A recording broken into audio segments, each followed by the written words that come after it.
So hello everyone, this is Eliezer Finehas and you are watching Eliezer Educational Academy। तो भाई खुशखबरी आप लोगों के लिए आज के इस वीडियो में जो आपका सेकंड ईयर का टारगेट पेपर है 2023 के अकॉर्डिंग, तो सेकंड ईयर इंग्लिश का जो टारगेट पेपर है उसको हम लोग कम्प्लीटली आज इस वीडियो में सॉल्व करेंगे। आज के इस वीडियो में हम लोग जो प्रोज सेक्शन है उसको सॉल्व करेंगे, फिर नेक्स्ट वीडियो में हम लोग फिर poem section and then novel वगैरह ये तमाम चीज़ें हम लोग सॉल्व करेंगे।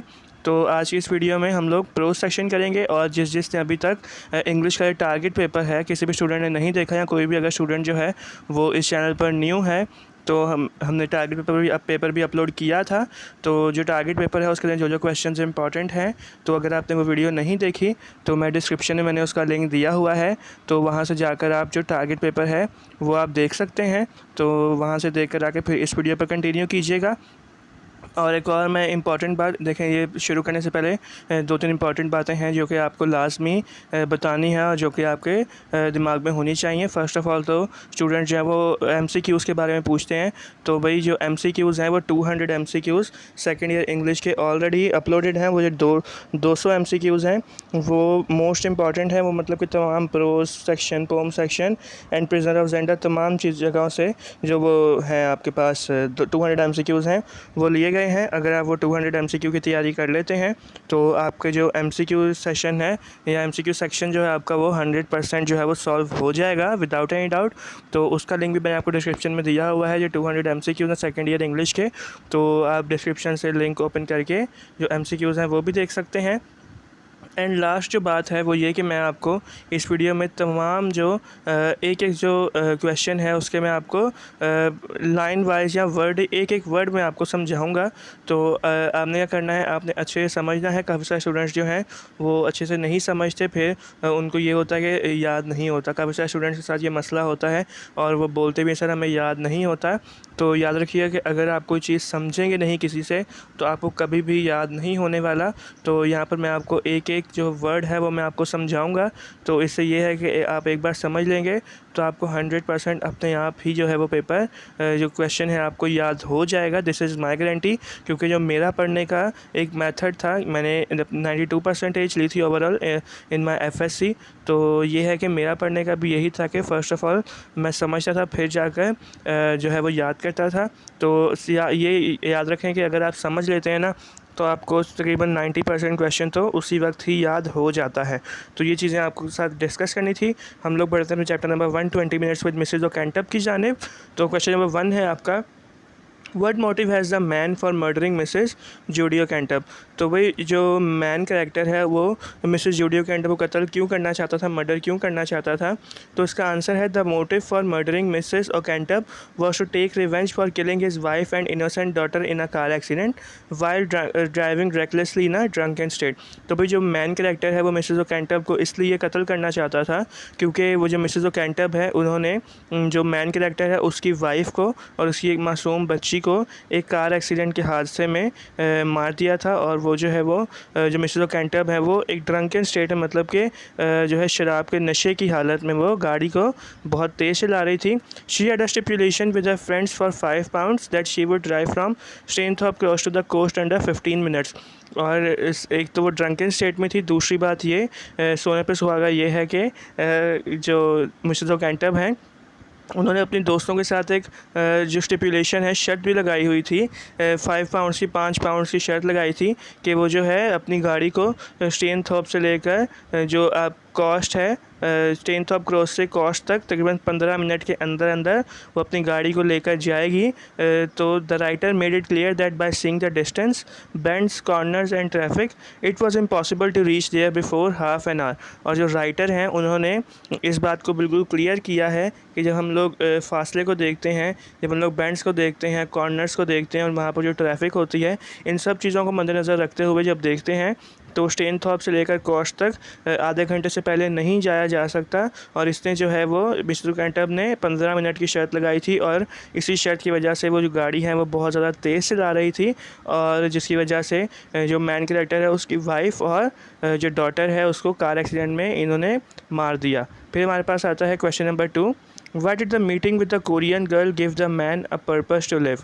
अच्छा, जब जो मैन कैरेक्टर है वो जब उसको पता चला कि उसकी वाइफ और जो उसकी डॉटर है वो इन अ कार एक्सीडेंट उनकी डेथ हो गई है, तो जो मैन कैरेक्टर है वो बहुत ज़्यादा क्या हुआ, अफसरदा हो गया, बहुत ज़्यादा सैड हो गया। तो वो जीना नहीं चाहता था, उसने बोला कि मैं मरना चाहता हूँ। तो एक इंसिडेंट था कोरियन गर्ल का, वो देखते हैं क्या था कि जिसने जो मैन कैरेक्टर है उसको जीने का हौसला दिया। तो आंसर पढ़ते हैं, the incident of the Korean girl has much more importance in this melodrama. अब देखिए, मैं आपको समझा रहा हूँ ना, मैं साथ साथ आपको आंसर तो मैं समझा ही रहा हूँ, उसके साथ साथ मैं आपको जो पूरी स्टोरी है चैप्टर की वो भी मैं आपको समझा रहा हूँ, ताकि इससे रिलेटेड कोई भी सवाल आए तो आप अच्छे से आराम से अटैम्प्ट कर लें। तो जो स्टूडेंट, तो मैं आपको बता देता हूँ, मैं अभी आपको बता देता हूँ कि जो स्टूडेंट अच्छे से ये लेक्चर सुन रहा है, अच्छे से समझ रहा है, तो 100% वो कोई भी सवाल छोड़कर नहीं आ सकता। ठीक है, ये मेरी गारंटी है। तो the incident of the Korean girl has much more importance in this melodrama. जो कोरियन गर्ल का इंसिडेंट था वो बहुत ज़्यादा इस मेलोड्रामा में इंपॉर्टेंस रखता है, बहुत ज़्यादा अहमियत रखता है। It leaves a great impact on the mind of man's character. और ये जो मैन कैरेक्टर है, इस पर पूरे इंसिडेंट ने, कोरियन गर्ल के इंसिडेंट ने जो मैन के कैरेक्टर है उसके माइंड पर एक बहुत बड़ा इम्पैक्ट डाला। Before seeing the Korean girl he wanted to die. Korean girl को देखने से पहले वो मरना चाहता था। मैंने अभी आपको बताया कि वो बहुत ज़्यादा सैड हो गया था वो खबर सुनकर। तो the smile of Korean girl reminded him of his little daughter who had been killed in a car accident. अच्छा, जब वो कोरियन गर्ल ने उसकी तरफ देखकर स्माइल की, वो जो मैन कैरेक्टर है उसकी तरफ देखकर जब स्माइल की, तो उसको फ़ौरन अपनी जो छोटी बेटी है जो कि कार एक्सीडेंट में मारी गई थी, उसको जो मैन कैरेक्टर है उसको अपनी बेटी की याद आती है। After seeing the Korean girl, he decided to live and prepare himself to take revenge from the woman who had not only killed her wife and daughter but destroyed his life as well. तो जब वो Korean girl को देखता है तो फिर वो फैसला करता है कि नहीं, मैं ज़िंदा रहना चाहूँगा और मैं उस औरत से जिसने मेरी बीवी और मेरी बेटी को मारा था, तो मैं उससे क्या लूँगा, बदला लूँगा, रिवेंज लूँगा। This incident is the turning point of this melodrama. और यही इंसिडेंट था जो कि टर्निंग पॉइंट था इस पूरे मेलोड्रामा का। फिर हमारे पास आता है question number 3, is the man cleverer than Mrs Oakentop discuss. तो इस पर लिखा है कि क्या मिसेस ओकेंटप से ज़्यादा चालाक था ये जो मैन कैरेक्टर है, क्या मिसेस ओकेंटप से ज़्यादा चालाक था। हम लोग देखते हैं भाई क्या था या नहीं। तो आंसर है, indeed the man was quite cleverer than Mrs Oakentop. तो हाँ भाई, बिल्कुल जो मैन था वो मिसेस ओकेंटप से ज़्यादा चालाक था, होशियार था। We began to think from the very start of the story the man looked at the strap on the label of Mrs Oakentop suitcase and did not reveal till the very end. तो भाई जो man है, first of all तो जैसे ही वो जो रेनी storm आता है और वो रेलवे स्टेशन के एक रूम में होते हैं, तो उसके अंदर वो जब जैसे ही आता है, जब वो अपना कोट उतार रहा होता है और अपनी हैट उतार रहा होता है, तो वहाँ पर जो सूट के हिस्सा मिसेस ओकेंटप का वहाँ पर देख लेता है, लेबल लिखा होता है, लेबल देख लेता है जिसके ऊपर लिखा होता है मिसेस ओकेंटप। तो जो मैन कैरेक्टर है उसको शुरुआत में ही पता चल जाता है कि यही मिसेस ओकेंटप है, लेकिन वो उसको नहीं बताता। He decided a perfect timing to kill Mrs Oakentop. तो वो जो है एक परफेक्ट टाइमिंग डिसाइड करता है मिसेस ओकेंटप को मारने के लिए। तो वो एक और बात भी ये है कि इसलिए वो ज़ाहिर नहीं करता कि उसने लेबल देख लिया, क्योंकि अगर वो पहले ही ज़ाहिर कर देता तो जो मिसेस ओकेंटप वो किसी ना किसी तरह से वहाँ से निकल जाती, फ़रार हो जाती या शोर मचाना शुरू हो जाती। इसलिए जो मैन कैरेक्टर है उसने ये बात मिसेस ओकेंटप को नहीं बताई कि उसने जो लेबल है वो देख लिया है। तो बाकी फिर है last paragraph, in this way we can conclude that man is cleverer than Mrs Oakentop. और इसी वजह से हम लोग ये कह सकते हैं कि जो मैन कैरेक्टर है वो मिसेस ओकेंटप से ज़्यादा क्लेवर है या चालाक है। फिर हमारे पास आता है question number 4, give a description on the man in lesson 20 minutes with Mrs Oakentop. तो भाई जो मैन है उसके ऊपर डिस्क्रिप्शन देनी है 20 मिनट्स विद मिसेस ओकेंटप में। तो according to the story, the man was justified for murdering Mrs Oakentop in the following manners. तो भाई पूरी स्टोरी को अगर देखा जाए तो अगर जो मैन ने मिसेस ओकेंटप को जो कत्ल किया, मर्डर किया, तो वो एक तरह से सही भी था। तो देखते हैं भाई कैसे वो सही काम था। तो first of all She killed his wife and innocent daughter in a car accident in drunken state, and she was also driving fast because of a bet. because of a bet। तो वही first of all तो आप ये देखें कि जो Mrs ओकेंटब है उसने मैन कैरेक्टर की वाइफ को और उसकी डॉटर को एक कार एक्सीडेंट में मार दिया था, और वो एक ड्रंकन स्टेट में थी, शराब की नशे की हालत में थी, और एक नशे की हालत में जो थी, और इसके अलावा भी वो जो ड्राइव है वो फास्ट कर रही थी क्योंकि उसने शर्ट लगाई हुई थी। Mrs Oakentop lied in the court, and court concluded that it was a manslaughter and she was given 6 months imprisonment। तो मिसेस ओकेंटब जो है उन्होंने जो कोर्ट है उसमें झूठ बोला कि मैं नशे की हालत में नहीं थी और कोई भी बैट नहीं मेरी लगी थी। तो इसका मतलब कि क्या हुआ कि जो कोर्ट है उन्होंने इसको एक हादसा पेश किया और सिर्फ 6 महीने की जो जेल है उसका जो है वो फ़ैसला सुना दिया मिसेस ओकेंटब को, और 6 महीने के बाद जो है मिसेस ओकेंटब एकदम फ्री हो गई। तो that's why the man was justify for killing Mrs Oakentop and gave her punishment she deserve. और इसी वजह से जो मैन कैरेक्टर है उसने मिसेस ओकेंटब को कत्ल कर दिया, और जो मतलब कि पनिशमेंट उसको देनी चाहिए थी, जो वो डिज़र्व करती थी, वो पनिशमेंट उसको दे दी। फिर हमारे पास आता है question number 5, explain the importance of the label on Mrs Oakentop, Mrs Judy Oakentop, how does she hide it. तो जो मिसेस ओकेंटब का लेबल है उसकी इंपॉर्टेंस क्या था इस मेलोड्रामा में, और उसने जो अपना लेबल है उसको हाइड क्यों किया। तो फर्स्ट ऑफ ऑल आंसर की जाने पढ़ते हैं। Frank Arthur has written this melodrama very skilfully and beautifully. तो याद रखिएगा एमसीक्यू के लिए मोस्ट इंपॉर्टेंट बात है कि ये जो है ना 20 मिनट्स विद मिसेस ओकेंटब, ये इसके जो ऑथर हैं या इसके राइटर जो हैं वो फ्रैंक आर्थर हैं। तो फर्स्ट ऑफ ऑल तो हम लोग फ्रैंक आर्थर को प्रेज़ करते हैं कि फ्रैंक आर्थर ने ये जो मेलोड्रामा है बहुत ही अच्छे से और खूबसूरती से ये जो है मेलोड्रामा पूरा लिखा। तो the label on Mrs Oakentop suitcase has greater importance. जो मिसेस ओकेंटब का लेबल था उसके सूटकेस पर, तो उसकी बहुत ज़्यादा अहमियत है इस मेलोड्रामा में। It discloses her identity as it shows her name Mrs Oakentop. तो इसकी इंपॉर्टेंस ये है क्योंकि ये जो है उसका एक आइडेंटिटी को शो करता है, क्योंकि जो उसका लेबल है उसके ऊपर मिसेस ओकेंटब लिखा हुआ था।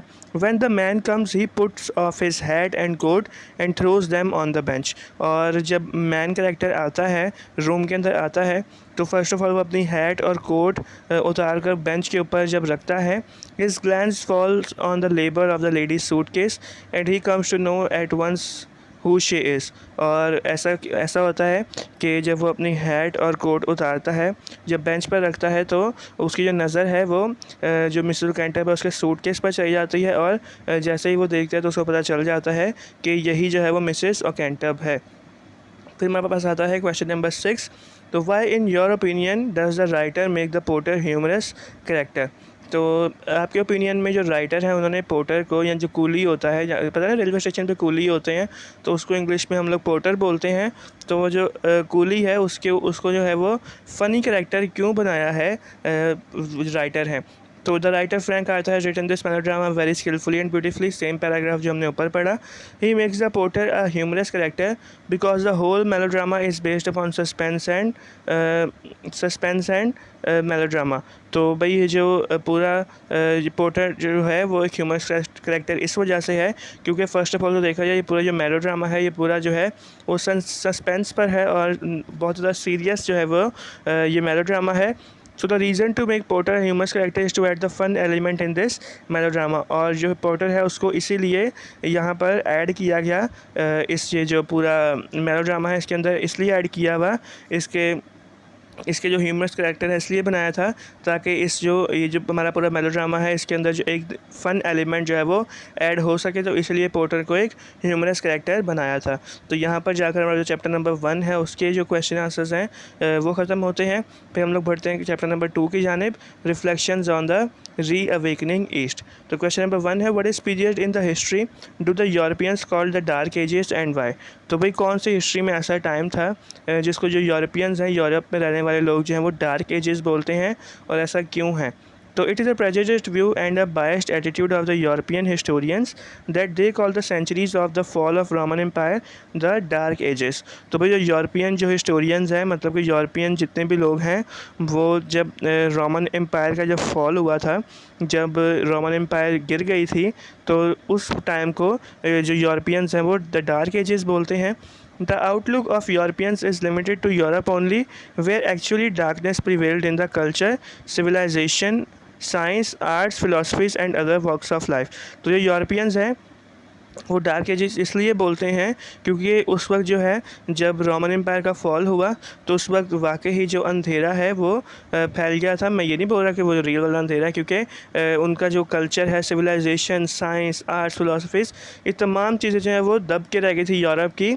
On the other hand Muslims in Spain and China had a brilliant culture and much more stable as compare to European countries. और जबकि देखा जाए दूसरे हाथ पर अगर देखा जाए, जो मुस्लिम्स थे स्पेन एंड चाइना में, उनका जो कल्चर था वो बहुत अच्छा था और वो बहुत ज़्यादा स्टेबल थे अगर कंपेयर किया जाए उस वक्त के यूरोपियन ममालिक से। तो these eastern countries had a great seeds of learning and a torch of civilization and culture burning brightly. तो जब फॉल हुआ रोमन एम्पायर का उस वक्त पर जो एशिया के मुस्लिम थे तो उस वक्त इनके जो हालात थे वो बहुत अच्छे थे, जबकि यूरोपियन लोग थे, यूरोपीय ममालिक के हालात जो थे वो बहुत ही ज़्यादा डाउन थे। वो कल्चरली, सिविलाइजेशन के तौर पर बिल्कुल वो लोग गिर चुके थे। लेकिन बात यही है कि जो यूरोपियन ममालिक अगर अभी देखा जाए तो यूरोपियन ममालिक जो है वो दुनिया पर राज कर रहे हैं, दुनिया पर वो डोमिनेट कर रहे हैं। और वजह यही है कि जो यूरोपीय ममालिक हैं उन्होंने क्या की है, मेहनत की है, हार्ड वर्क किया है, जबकि जो हमारे एशियाई लोग हैं उन्होंने बिल्कुल भी हार्ड वर्क नहीं किया, अपनी जो कल्चर या सिविलाइजेशन है उसको मेंटेन नहीं रखा, जिसकी वजह से आज जो है आप देख ही सकते हैं एशिया ममालिक के हाल और यूरोपियन कंट्रीज़ किस ऊंचाइयों पे हैं। ठीक है, तो फिर हम लोग क्वेश्चन नंबर 2 की जाने बढ़ते हैं। Why does Bertrand Russell consider industrialization a condition of survival in the modern world? तो ये जो है रिफ्लेक्शन और रीअवेकनिंग एज, तो ये बर्ट्रैंड रसल ने लिखी है। तो यही पूछा जा रहा है कि जो बर्ट्रैंड रसल है वो इंडस्ट्रियलाइजेशन को क्यों ज़रूरी समझते हैं कि ये कंडीशन ऑफ सर्वाइवल है मॉडर्न वर्ल्ड में रहने के लिए, कि इसके अलावा जो है वो हम लोग सर्वाइव नहीं कर सकते इंडस्ट्रियलाइजेशन के अलावा। तो आंसर की जाने पड़ते हैं।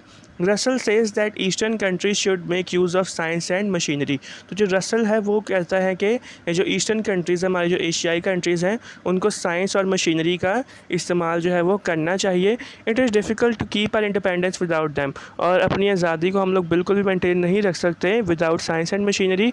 सो they are necessary for progress. तो साइंस और मशीनरी जो है ये अगर प्रोग्रेस करना है हमें, अगर हमने आगे बढ़ना है तो ये जो दो चीज़ें हैं ये बहुत ज़्यादा इंपॉर्टेंट हैं, इसके अलावा हम लोग आगे नहीं बढ़ सकते। The West has no doubt use science and machinery for better purposes to.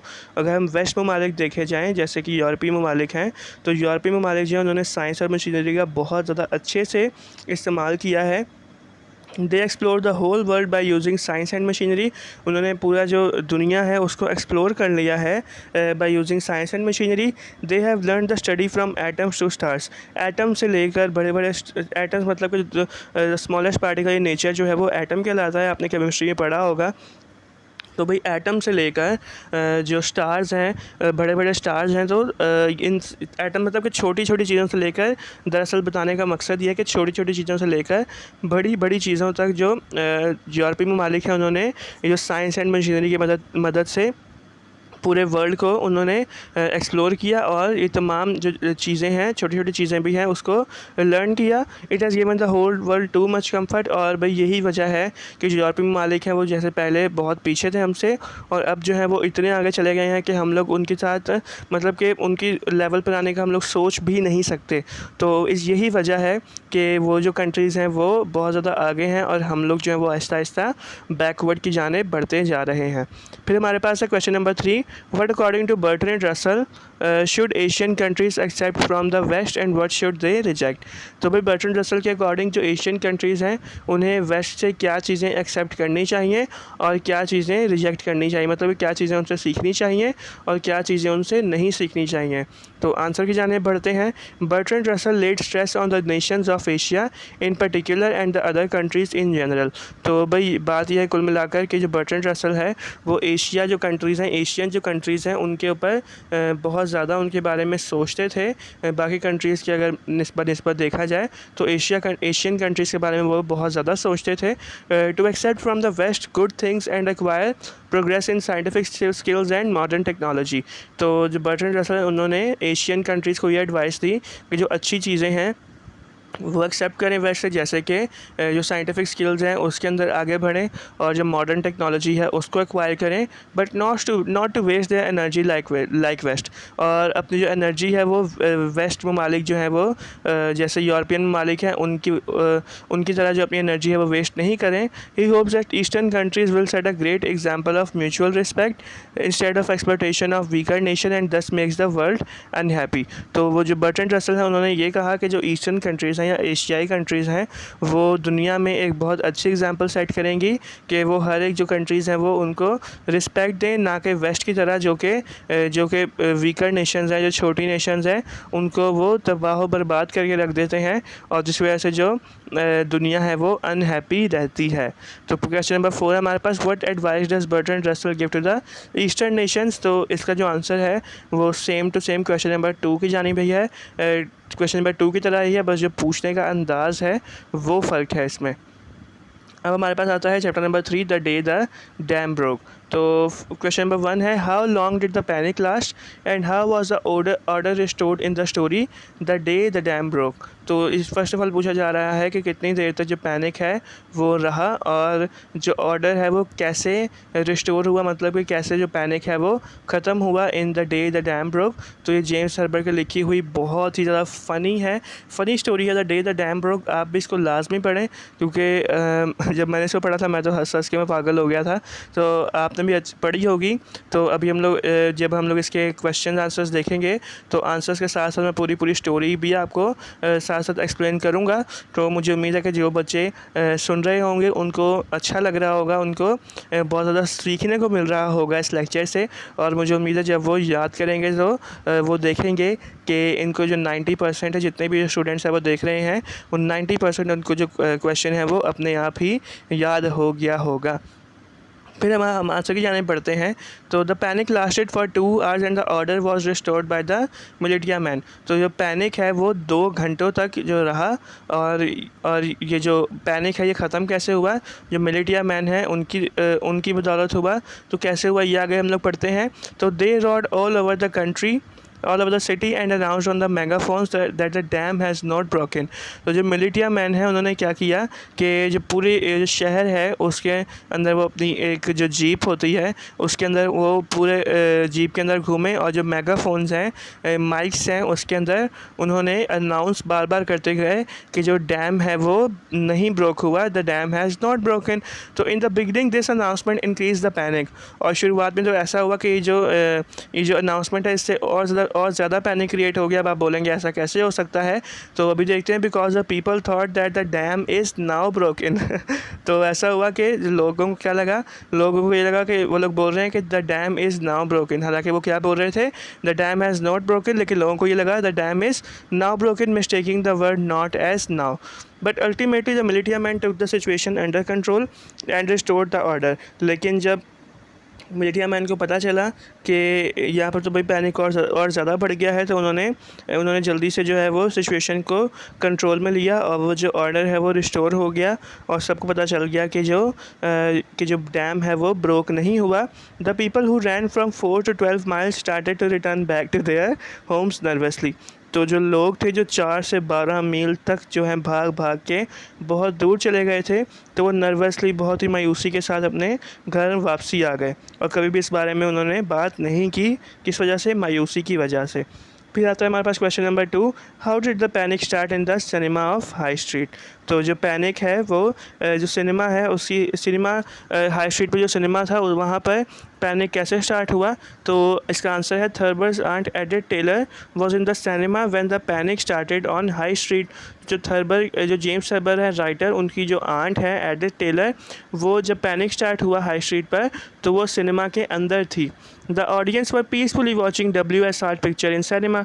तो जो ऑडियंस है वो आराम से बड़े मज़े के साथ जो WS हार्ट की एक मूवी, WS हार्ट के उस वक्त एक्टर होगा, तो WS हार्ट की जो पिक्चर है वो बहुत ही मज़े से सिनेमा के अंदर देख रहे थे। Suddenly the trampling sound of feet heard in the cinema on which an old man jumped from his seat which surprised everyone.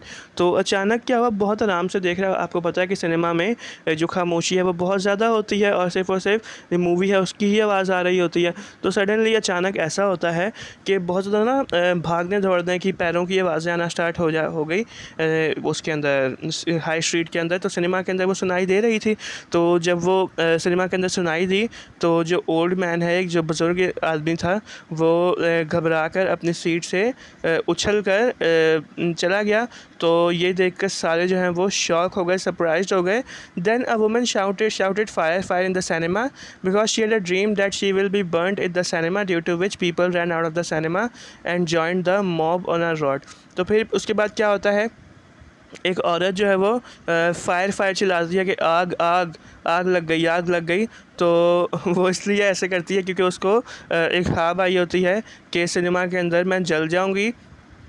तो इस वजह से वो आग आग का शोर मचाकर भागना शुरू हो जाती है और उसके पीछे ही जितने भी जो सिनेमा में लोग हैं वो भी सारे जो है सिनेमा से बाहर निकल जाते हैं। और जो भीड़, मॉब का मतलब है भीड़, तो वो जो जितनी भी भीड़ लगी होती है हाई स्ट्रीट पर, तो उसी के साथ मिलकर भागने लग जाते हैं। तो in this way the panic start in the cinema on High Street. तो इसी तरह से जो पैनिक है वो हाई स्ट्रीट के सिनेमा में भी स्टार्ट हुआ। फिर हमारे पास आता है question number 3, how did Thurber's mother cope with situation in the day the dam broke. तो भाई जो थर्बर की, जेम्स थर्बर जो राइटर हैं, उनकी जो मदर थी, उन्होंने इस सिचुएशन का कैसे सामना किया। ये जो हमारे पास जो चैप्टर है the day the dam broke में, तो the Thurber's mother cope with the situation very calmly. तो थर्बर की जो माँ है उन्होंने इस सिचुएशन को बहुत ही मतलब कि आसानी के साथ, बहुत ही ठंडे दिमाग के साथ सोचा। तो she took out fire and took 1 dozen eggs. उन्होंने एक तो भाई फायर ली अपने साथ और फिर 1 दर्जन अंडे लिए एंड 2 लोव्स ऑफ ब्रेड, और 2 स्लाइसेस होते हैं ना ब्रेड के, वो भी अपने साथ ले लिए। And decided to go at the top of the memorial hall which was only 2 buildings away from her home. और उन्होंने निकलने से पहले ये सोचा कि मैं जब उनके जो घर के सामने 2 बिल्डिंग्स आ गई ही, एक मेमोरियल हॉल था, बहुत ही बड़ा मेमोरियल हॉल था। तो उन्होंने बोला कि यार ये तो बहुत ज़्यादा बड़ा मेमोरियल हॉल है, तो मैं ऐसा करूँगी कि मैं मेमोरियल हॉल के टॉप वाले फ्लोर पर चली जाऊँगी ताकि सैलाब आ भी जाए तो फिर भी मैं बची रहूँ। तो but when she came out of the house the excited crowd took her to the east. और सोचा तो उन्होंने ये था कि मैं मेमोरियल हॉल जो है उसके ऊपर चली जाऊंगी, लेकिन जब वो जैसे ही अपने घर से बाहर निकलती है तो भीड़ इतनी ज़्यादा थी, इतने ज़्यादा लोग चीखें मार मार के बाहर जा रहे थे ईस्ट की तरफ। तो उनको देखकर जो थर्बर की मदर है वो भी घबरा गई और वो भी ईस्ट की तरफ भागना शुरू हो गई। तो in this way Thurber's mother cope with the situation that arise due to the rumour of breaking of the dam. और इसी तरह से जो थर्बर की, जेम्स थर्बर की जो माँ है, उन्होंने इस सिचुएशन को पूरा उसका सामना किया। फिर हमारे पास आता है question number 4, how did the panic appear to have started. तो भाई जो पैनिक है वो असल में शुरू कैसे हुआ। तो the panic started at the busy trade centre on High street.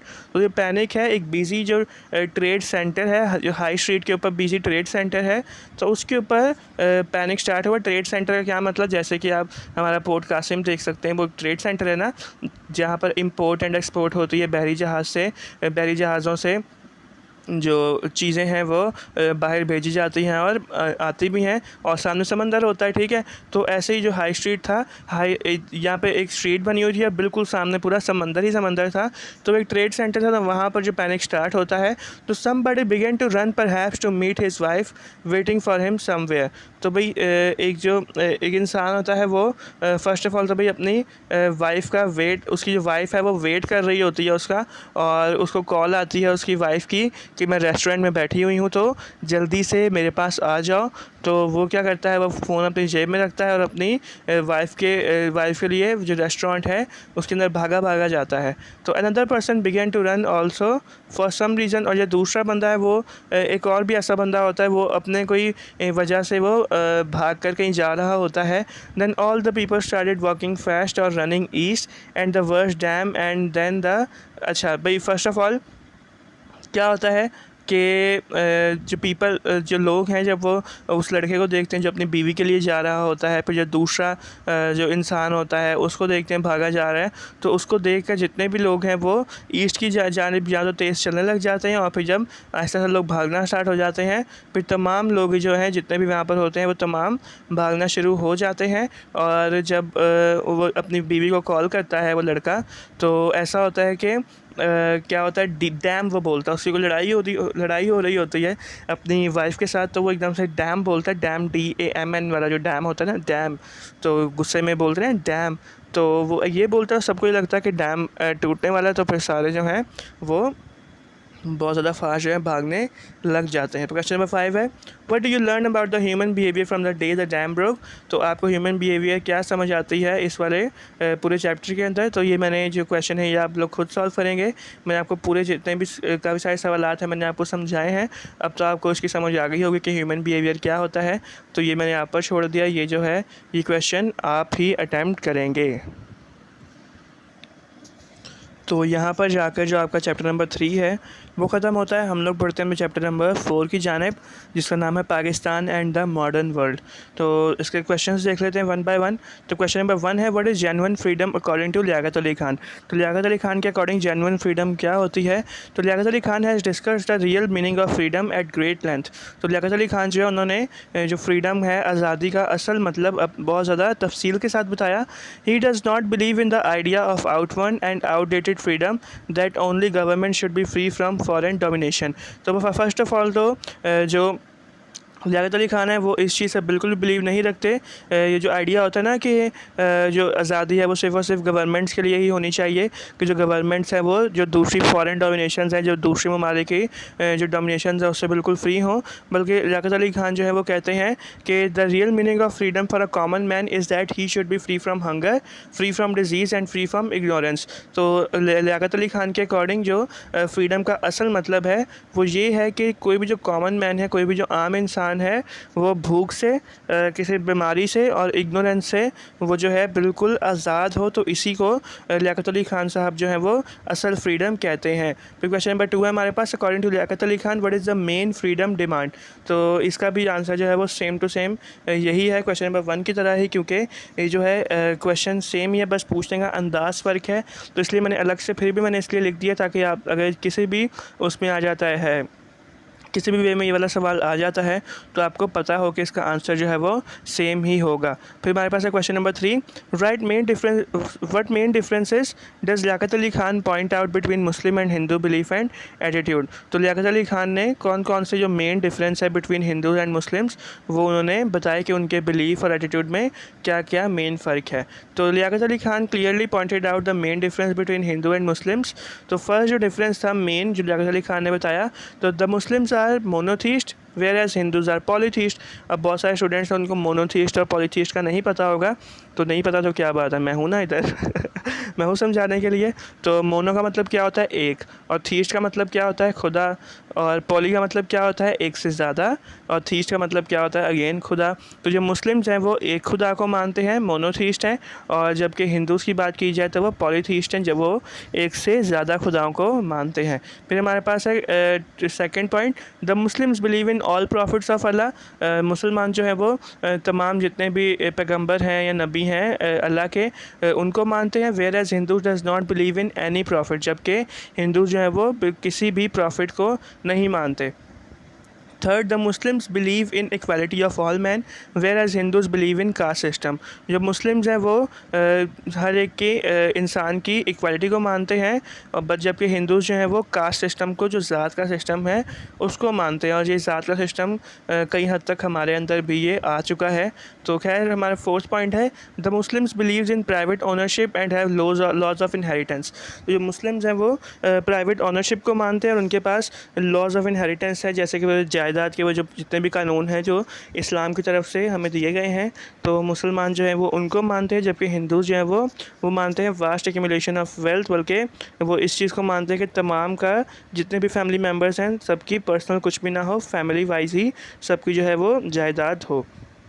फिर हमारे पास आता है क्वेश्चन नंबर 4। ये जो थे ये 4 मेन डिफरेंसेस थे जो लियाकत अली खान ने पॉइंट आउट किए बिटवीन मुस्लिम्स एंड हिंदूज़। फिर हमारे पास आता है क्वेश्चन नंबर 4।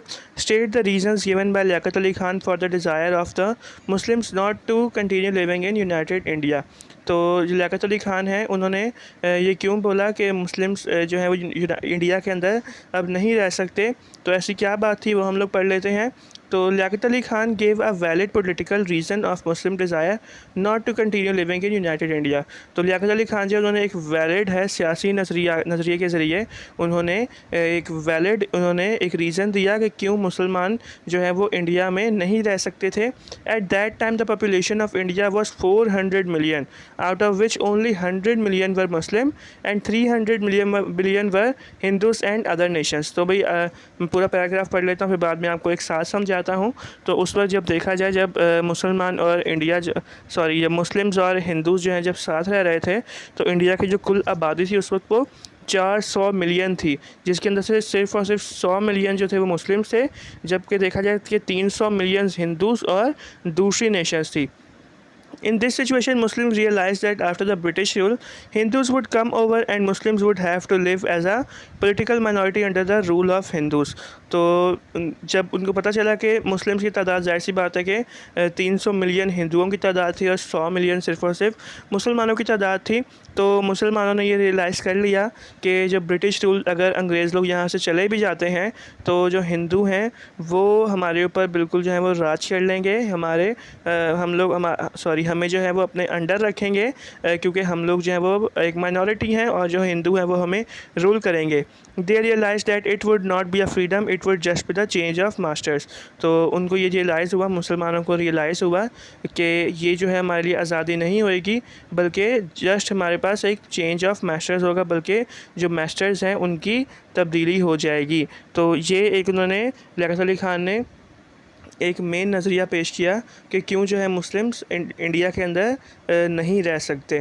फिर हमारे पास आता है chapter number 5, act 3 of the silver box. हमने चैप्टर नंबर 4 के जितने भी इंक्लूडेड थे क्वेश्चंस वो हमने देख लिए। फिर हमारे पास क्वेश्चन नंबर 5 है। तो क्वेश्चन नंबर 1 में लिखा है, चैप्टर नंबर 5 है। क्वेश्चन नंबर 1 में लिखा है चैप्टर नंबर 5 के, what system is criticised by the author in the lesson act 3 of the silver box. तो जो ऑथर हैं उन्होंने किस सिस्टम को क्रिटिसाइज़ किया है in act 3 of the silver box. तो आंसर की जाने बढ़ते हैं इसके। तो act 3 of the silver box is a powerful and bitter play. तो जो act 3 of the silver play है ना, ये एक पावरफुल भी है और पावरफुल प्ले भी है और एक कड़वा भी प्ले है। ऐसा क्यों है हम लोग पढ़ते हैं आगे। The author John Galsworthy criticize the British legal system in the play. जो ऑथर जो है वो जॉन गेल्सवर्थी, वो ब्रिटिश जो लीगल सिस्टम है उसको बहुत ज़्यादा क्रिटिसाइज़ कर रहे हैं इस प्ले के अंदर। और ये जो नाम होते हैं ना ऑथर्स के, ये लाजमी आपने याद रखने हैं। तो ऑथर का जो act 3 of the silver play box जिसने लिखी है उसका नाम है जॉन गेल्सवर्थी, ये आपने याद रखना है। तो ब्रिटिश लीगल सिस्टम को बहुत ज़्यादा क्रिटिसाइज़ कर रहे हैं। He pointed out skillfully that it is very difficult for the poor people to seek justice। और वो बिल्कुल इस चीज़ को वाज़ा करते हैं कि जो गरीब इंसान है या गरीब लोग जो हैं वो बिल्कुल भी जस्टिस जो है इंसाफ को बिल्कुल भी नहीं पा सकते, और इनके लिए गरीबों के लिए बहुत ज़्यादा मुश्किल होता है कि वो इंसाफ हासिल कर सकें। Whereas rich people even does not get the punishment of the crime they commit. जबकि अगर अमीर लोगों को देखा जाए तो भले वो ऐसी कोई गलती करते भी हैं, क्राइम करते भी हैं, तो फिर भी उन्हें उस चीज़ की पनिशमेंट नहीं मिलती। And the poor is punished mercilessly. जबकि जो गरीब इंसान है वो बगैर किसी रहम के मर्सीलेसली उसको पनिश किया जाता है। He also wanted to show the atmosphere of court and judicial that how the poor children suffer due to poverty of their parents and injustice of the society. और वो कोर्ट के इस भी atmosphere के बारे में और जुडिशियल के एटमॉस्फेयर के बारे में वाज़ा करते हैं कि कैसे जो गरीब के बच्चे हैं वो अपने माँ बाप की गरीबी की वजह से कैसे जो है वो सफ़र करते हैं, और सोसाइटी की नाइंसाफ़ी की वजह से कैसे वो जो छोटे बच्चे हैं जो इनोसेंट होते हैं, जिनकी कोई भी गलती नहीं होती, वो कैसे सफ़र करते हैं। तो ये जो थी उन्होंने जो हमारे जॉन गेल्सवर्थी साहब हैं उन्होंने इस सिस्टम को क्रिटिसाइज़ किया। फिर हमारे पास आता है question number 2, act 3 of the silver box leaves us with feeling injustice has been done discuss. तो जो act 3 of the silver box है वो जब ख़त्म होता है तो हम देखते हैं कि एक बहुत बड़ी एक इनजस्टिस हुई है, नाइंसाफ़ी हुई है। तो वो कैसे हुई है तो ये हम लोग बताते हैं। फिर तो आंसर की जानिब बढ़ते हैं। Act 3 of the silver box leaves us with the feeling of injustice has been done because both Mr Jack and Mr Jones committed the identical crime of theft. तो इनजस्टिस इस वजह से हुई कि मिस्टर जैक हैं और mister Johns जो हैं दोनों ने सेम टू सेम उन्होंने चोरी का जो है वो क्राइम किया।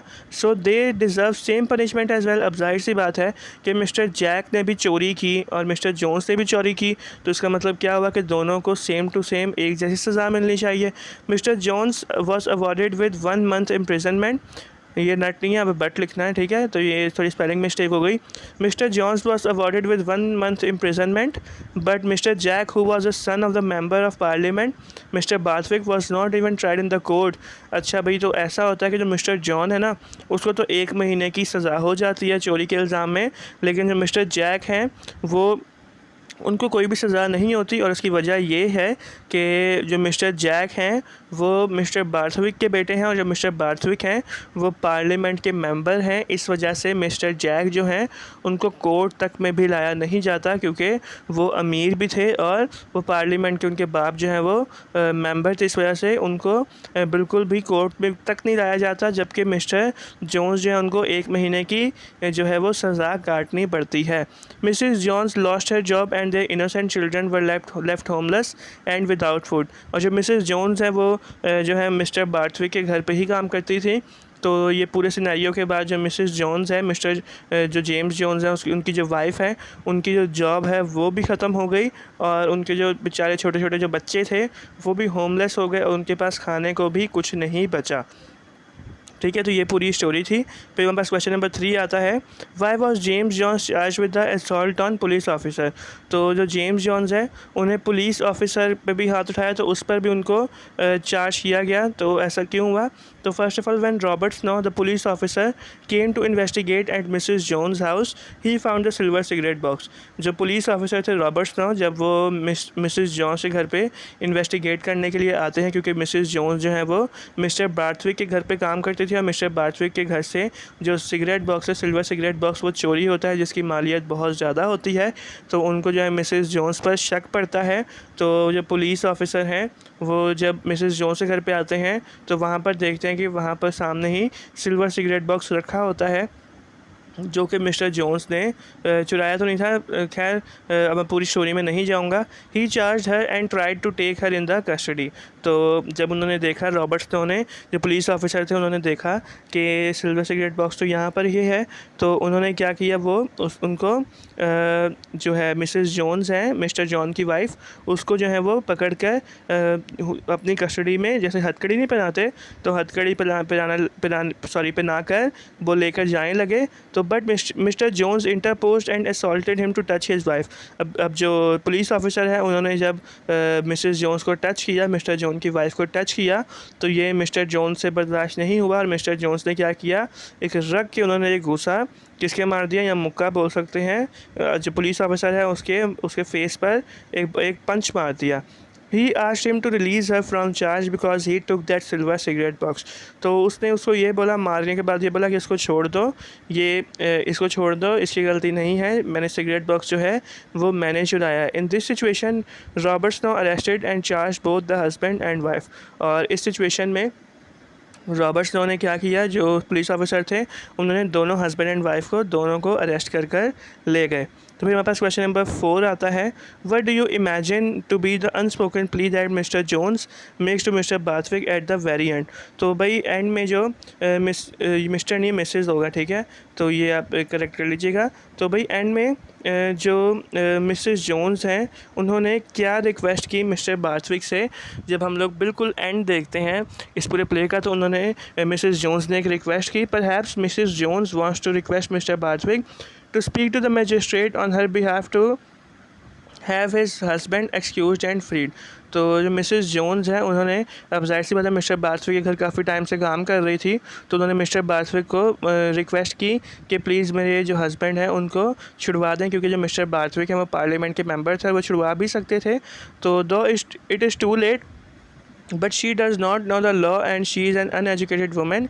She tries to beg him to help her through her gestures. तो अब वो जो थी एक अनपढ़ औरत थी और उसको जो कानून है उनका नहीं पता था। वहाँ पर जो ब्रिटिश कानून के अकॉर्डिंग अगर कोई चोरी करता है तो उसे 1 मंथ जो है वो जेल की सज़ा होती है। तो जो मिस्टर बार्थविक हैं उन्होंने मिसेस जोन्स की ये बात नहीं मानी।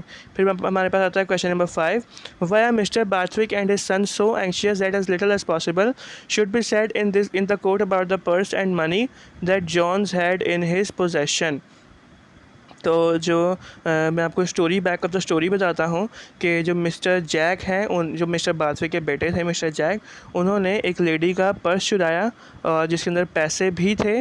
तो वो नशे की हालांकि वो अमीर थे लेकिन नशे की हालत में मिस्टर जैक ने जो है वो उस लेडी का पर्स चुराया, जबकि वो जो पर्स है उसका भी सारा जो जितना भी वो है ना इल्ज़ाम वो भी मिस्टर जोन्स पे आ गया। तो जो मिस्टर बार्थविक और जो जैक हैं वो बहुत ज़्यादा डरे हुए थे कि कहीं हमारे ऊपर कोई भी बात ना आ जाए। तो आंसर इसका पढ़ते हैं, it is so because the Jack son of Mr Barthwick had snatched और taken the sky blue purse from the women when he was drunk.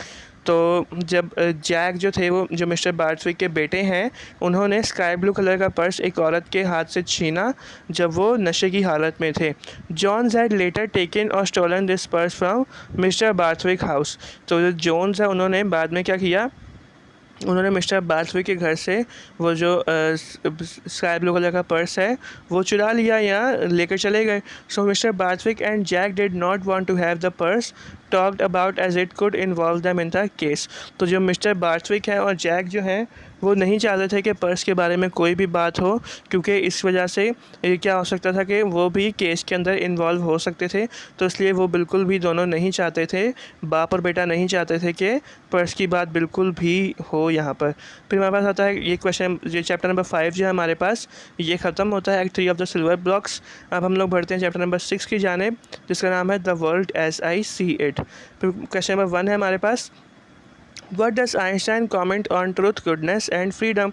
तो आइंस्टाइन जो है वो ट्रूथ, गुडनेस एंड फ्रीडम के बारे में क्या बोलते हैं, सच्चाई, अच्छाई और आज़ादी के बारे में क्या बोलते हैं। ठीक है, ट्रूथ, गुडनेस एंड फ्रीडम। तो according to the writer, the ideal which have lighted me on my way and time after time given me new courage to face life cheerfully have been truth, goodness and freedom. तो जो Einstein है writer भी, जो the world as I see it के writer भी Einstein हैं। तो ये आइंस्टाइन के वर्ड्स हैं जिसको हमने इन्वर्टेड कॉमास में जो हाईलाइट किया हुआ है। तो आइंस्टाइन जो है वो बोलते हैं कि ऐसी चीज़ जिसने जो मेरे रास्ते हैं उसको रोशन किया है और टाइम आफ्टर टाइम, वक्तन ब वक्तन मुझे जीने का हौसला दिया, बहुत अच्छे से जीने का मकसद दिया। तो वो ये 3 चीज़ें हैं, ट्रुथ, गुडनेस एंड फ्रीडम। फिर हमारे पास आता है question number 2, What is Einstein's attitude towards property, outward success and luxuries? तो आइंस्टाइन जो है वो प्रॉपर्टी, जो सक्सेस होता है, आउटवर्ड सक्सेस, फेम जिसको बोलते हैं ना, फेम होता है, फिर जायदाद है और लग्जरीज़ हैं, महंगी महंगी चीज़ें। तो इन चीज़ों के बारे में जो आइंस्टाइन है वो क्या कहते हैं। तो आंसर की जाने बढ़ते हैं। Albert Einstein treats property, outward success and luxuries as an ordinary and temporary in human endeavour. तो ये जो तीनों चीज़ें हैं, property, outward success and luxury, तो एल्बर्ट आइंस्टाइन इन चीज़ों को एक आम चीज़ और समझ ले कि टेम्परेरी, एक होता है परमानेंट, हमेशा रहने वाली, और टेम्परेरी है कि कुछ वक्त के लिए रहने वाली। तो जो आइंस्टाइन है वो ये कहते हैं कि जो हमारे पास प्रॉपर्टी या आउटवर्ड सक्सेस और लग्जरीज़ हैं, ये तमाम चीज़ें जो हैं वो कुछ वक्त के लिए हैं, हमेशा के लिए हमारे साथ नहीं रहने वाली। They should not give worth and value in daily life, और इन सब चीज़ों को जो डेली लाइफ है उसके अंदर बिल्कुल भी वैल्यू नहीं देनी चाहिए। Hans Einstein hated all these short live things, he always takes them unacceptable in his life. और जो आइंस्टाइन है वो शुरू से ही ये जो तमाम चीज़ें हैं इन चीज़ों से नफ़रत करते थे और इन चीज़ों को अपनी ज़िंदगी में अनएक्सेप्टेबल पेश करते थे। फिर हमारे पास आता है question number 3, what is Einstein's opinion of war? Albert Einstein expresses his utmost views on war in all forms and colours. तो उन्होंने जो है ना हमारे पास the world as I see it chapter है, इसके अंदर उन्होंने बहुत ही वाज़ेह अंदाज में जो जंग है या वॉर है उसके बारे में बताया। He calls it a mean, condemnable and useless thing. तो एल्बर्ट आइंस्टाइन ने फरमाया कि ये जो है वॉर जो है ये एक यूज़लेस थिंग है जो कि नहीं होनी चाहिए। He gave preference that if my body is chopped into pieces I would not mind. तो भाई जो है आइंस्टाइन है उन्होंने ये कहा कि अगर मेरी बॉडी को टुकड़े भी कर दिया जाए ना तो फिर भी मैं बिल्कुल माइंड नहीं करूँगा, but I would never take part in to a war. लेकिन मैं जंग में कभी भी मैं हिस्सा नहीं लूँगा। मतलब कहने की बात ये है, मैं आपको ओवरऑल एक्सप्लेन ये कर दूँ कि अगर मुझे उन्होंने ये बोला कि अगर मुझे कोई बोले कि जो है जंग के अंदर आप हिस्सा लो तो मैं मना कर दूँगा, और अगर इसके लिए कोई मेरे पीसेस भी कर देता है तो मैं पीसेस अपने करवाना पसंद करूँगा, और अपनी जो जंग है मैं उसके अंदर कभी भी हिस्सा नहीं लूँगा। फिर मेरे पास आता है question number 4, last question of chapter number 6। What leads Einstein to feel a strong sense of duty towards his fellow men? So Einstein thinks that his life depends on the hard work of other men. He wants to help the society in the same manner as he has received from it. तो Einstein जो है उन्होंने ये कहा कि मैं दूसरे लोगों की वजह से ही जो मेरी लाइफ है वो दूसरे लोगों पर ही डिपेंड करती है, मैं खुद पर कभी भी डिपेंड नहीं करता, और वो अपनी जो सोसाइटी है उसको ऐसे ही हेल्प करना चाहते थे जैसे कि उनकी सोसाइटी ने उनकी हेल्प की, तो उसी तरह वो अपनी सोसाइटी की हेल्प करना चाहते थे। तो ये सेंस ऑफ ड्यूटी है according to Einstein towards his fellow man. यहाँ पर चैप्टर नंबर 6 भी हमारा ख़त्म होता है। नेक्स्ट हमारे पास हमारा लास्ट चैप्टर जो है हमारे जो प्रोज सेक्शन है इंग्लिश का, उसका हमारे पास लास्ट चैप्टर है chapter number 7, the devoted friend.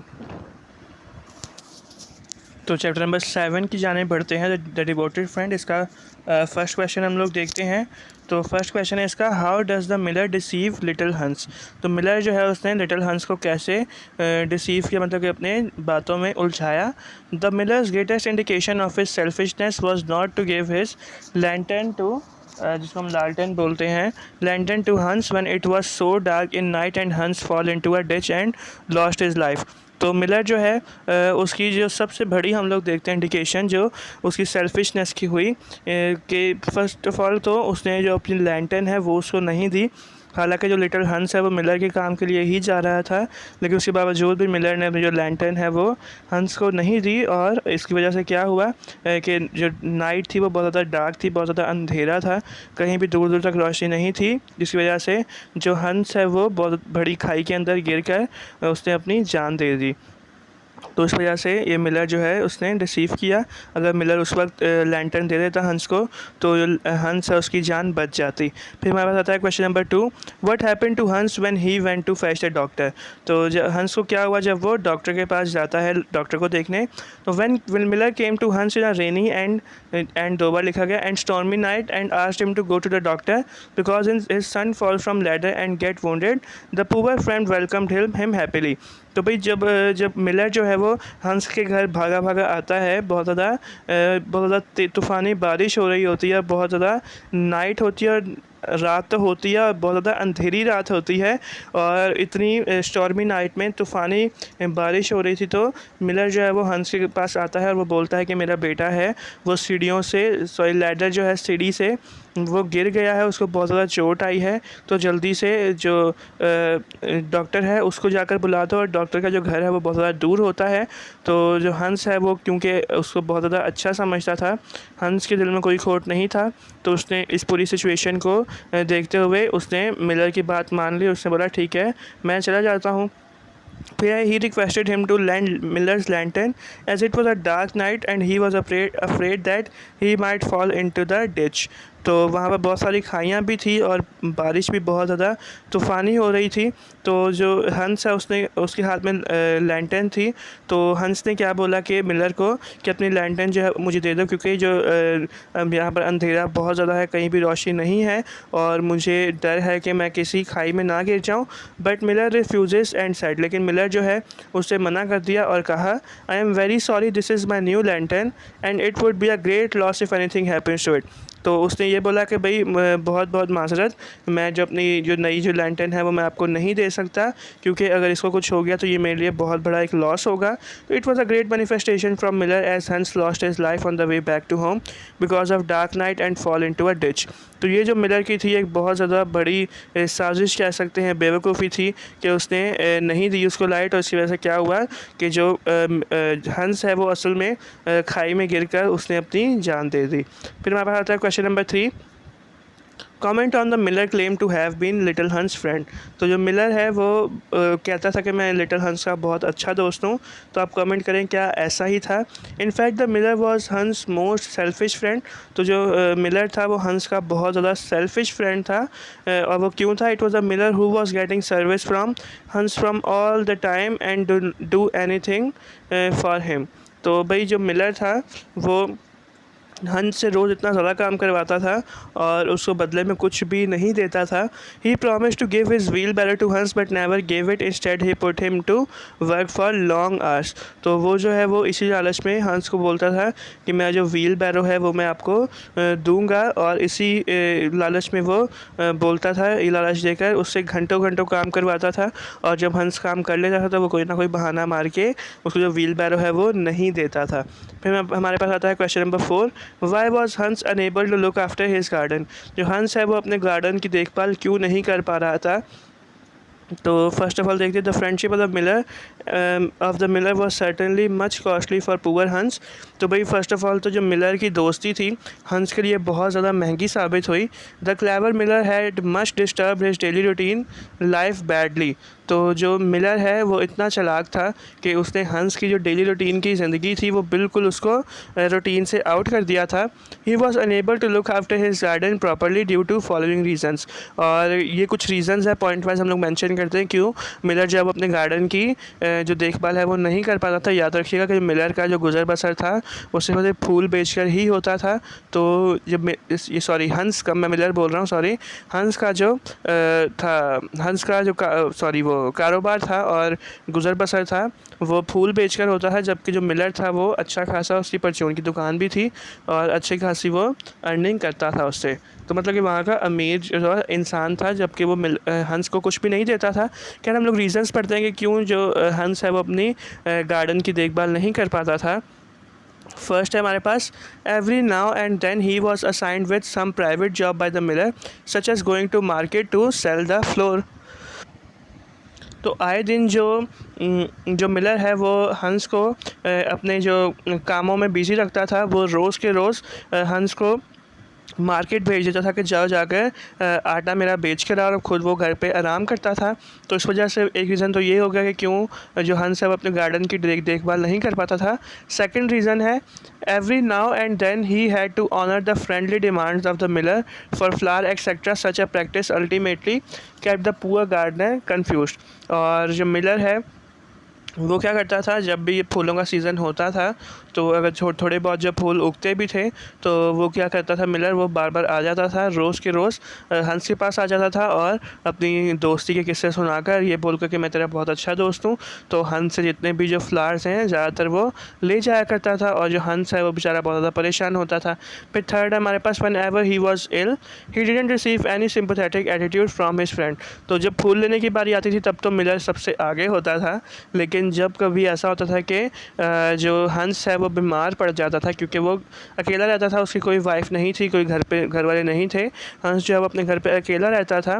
तो जब कभी ऐसा होता था कि वो बीमार पड़ जाता था हंस, तो कोई भी मतलब कि उसका जो दोस्त है मिलर वो बिल्कुल भी उसका हालचाल नहीं पूछता था और उसके लिए कुछ भी नहीं करता था, ना उसको आटा तक भी उसने कभी नहीं दिया था, क्योंकि जो उसका काम था वो आटा, उसके पास चक्की थी एक, जो मिलर के पास एक चक्की थी, तो उससे आटा निकाल कर जो मार्केट में फ़रोख्त करता था।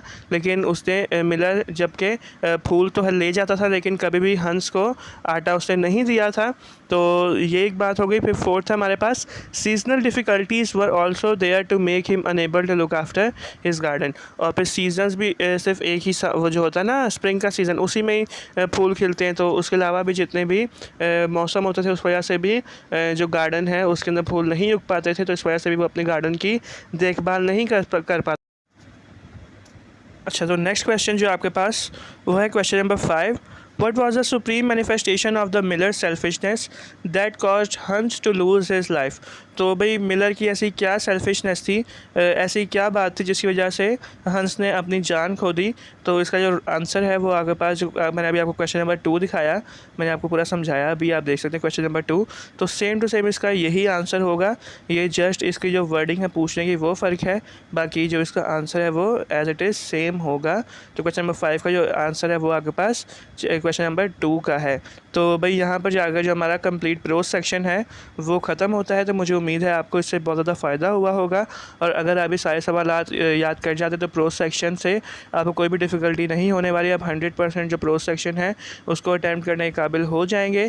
तो मुझे उम्मीद है कि आपको ये लेक्चर पसंद आया होगा, आपको बहुत ज़्यादा फ़ायदा हुआ होगा। अगर थोड़ा सा भी फ़ायदा हुआ है तो आप चैनल को लाजमी सब्सक्राइब करें, बेल आइकन को लाजमी प्रेस करें, और सब्सक्राइब आपने लाजमी करना है, ठीक है। और बेल आइकन आपने इसलिए प्रेस करना है क्योंकि जितनी भी हमारी जो नेक्स्ट वीडियो आने वाली है उसका नोटिफिकेशन आपको जल्द से जल्द मिल जाए। और जो नेक्स्ट वीडियोज़ हैं वो भी बहुत ज़्यादा इंपॉर्टेंट हैं आपके लिए। इंपॉर्टेंट इसलिए हैं क्योंकि जो नेक्स्ट वीडियो है अभी कुछ टाइम बाद मैं अपलोड कर दूँगा, जिसके अंदर जो पोम सेक्शन है वो कम्प्लीट मैं आपको सॉल्व करवा दूँगा। फिर उसके बाद जो है नावल सेक्शन होगा। तो ये तमाम चीज़ें एसेस भी मैं कोशिश करूँगा कि आपको तमाम सॉल्व करवा दूँ जो कि मोस्ट इंपॉर्टेंट मैंने बताए थे। तो मुझे उम्मीद है कि आपका जो पेपर है वो अगर आप सारा याद कर जाते हैं इस टारगेट पेपर से तो आपका 100% पेपर होने वाला है। तो मिलते हैं अभी नेक्स्ट वीडियो में, तब तक के लिए goodbye and take care, और देखते रहिए एलिज़र एजुकेशनल अकेडमी।